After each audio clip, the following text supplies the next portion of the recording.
السلام عليكم ورحمة الله وبركاته. حياكم الله وبياكم أحبابي في هذا اليوم العظيم مع برنامجكم الأسبوعي درر من سور. واليوم معانا سورة عظيمة من سور القرآن، ألا وهي سورة يونس. وسورة يونس سورة مكية، وموضوع هذه السورة الرئيسي إثبات أن هذا القرآن حق من عند الله، ونفي الريب عنه، وإثبات ضرورة الانتفاع بهذا القرآن العظيم. قال الله جل وعلا في سورة يونس: وما كان هذا القرآن أن يفترى من دون الله ولكن تصديق الذي بين يديه وتفصيل الكتاب لا ريب فيه من رب العالمين. وسميت سورة يونس لذكر قوم يونس فيها، وكيف أن الله سبحانه وتعالى أنجاهم من العذاب. قال الله عز وجل عنهم: فلولا كانت قرية آمنت فنفعها إيمانها إلا قوم يونس لما آمنوا كشفنا عنهم عذاب الخزي في الحياة الدنيا ومتعناهم إلى حين.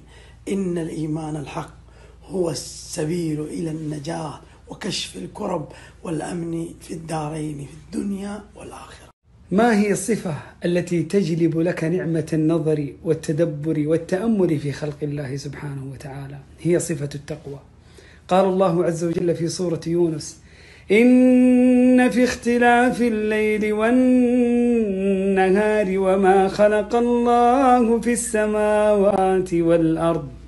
اسمع وتأمل إلى هذه الصفة. قال الله عز وجل: لآيات لقوم يتقون،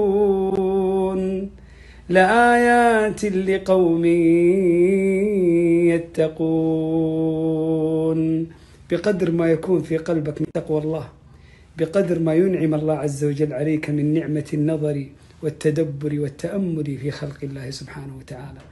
قال أبو الدرداء رضي الله عنه: تفكر ساعة خير من قيام ليلة. بعد أن ذكر الله عز وجل حقارة هذه الدنيا وفنائها، قال في سورة يونس: والله يدعو إلى دار السلام ويهدي من يشاء إلى صراط مستقيم.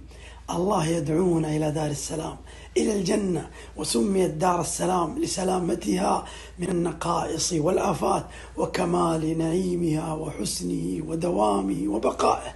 كأن النفوس تشوقت إلى دار السلام، فدلنا الله على طريقها. قال بعدها: للذين أحسنوا الحسنى وزيادة. أحسنوا في عبادة الله، أحسنوا في طاعة الله، أحسنوا إلى عباد الله.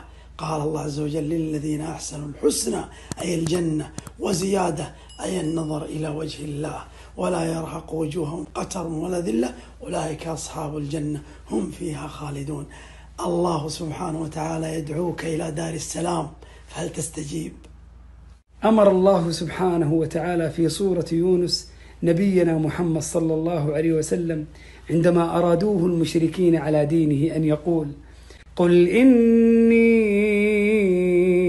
أخاف إن عصيت ربي عذاب يوم عظيم.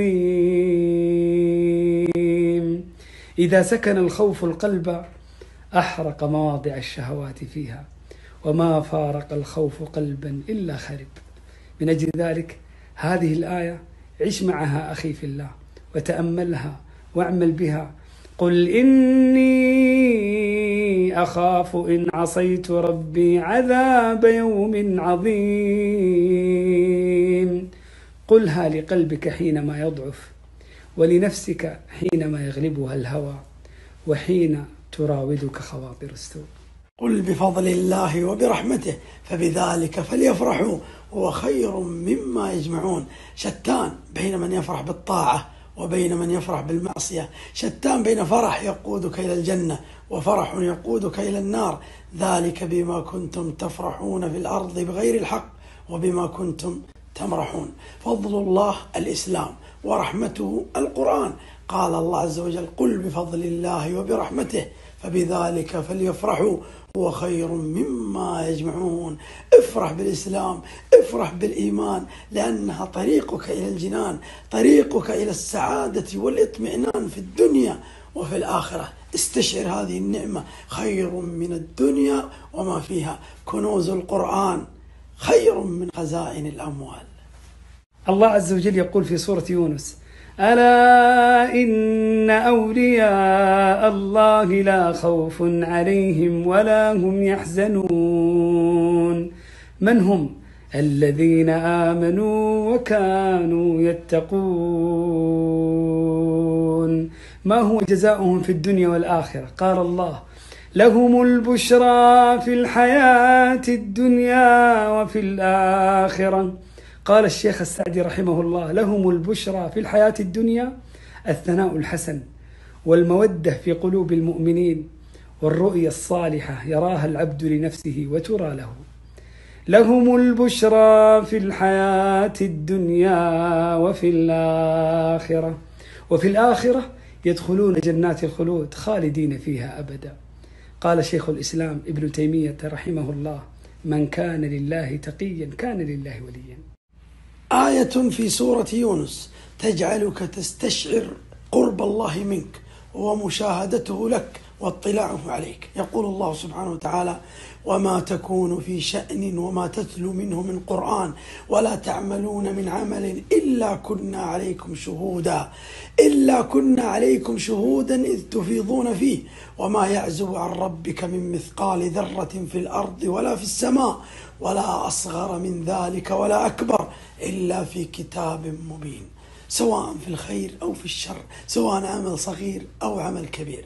إذا ما خلوت الدهر يوما فلا تقل خلوت ولكن قل علي رقيب. ولا تحسبن الله يغفل ساعة ولا أن ما تخفيه عنه يغيب.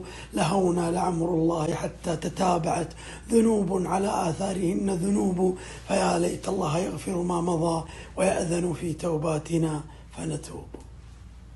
القرآن كله مواعظ، وقد ملأ الله سورة يونس بالمواعظ فقال في وسطها: يا أيها الناس قد جاءتكم موعظة من ربكم وشفاء لما في الصدور وهدى ورحمة للمؤمنين. فبعد أن أرسل الله الرسل وأنزل الكتب وبين لنا طريق الجنة وطريق النار وقصص الهالكين وقصص الناجين، لم يعد لأحد عذرا ولم يبق لأحد حجة. قال الله في نهايتها: قل يا أيها الناس قد جاءكم الحق من ربكم فمن اهتدى فإنما يهتدي لنفسه ومن ضل فإنما يضل عليها وما أنا عليكم بوكيل.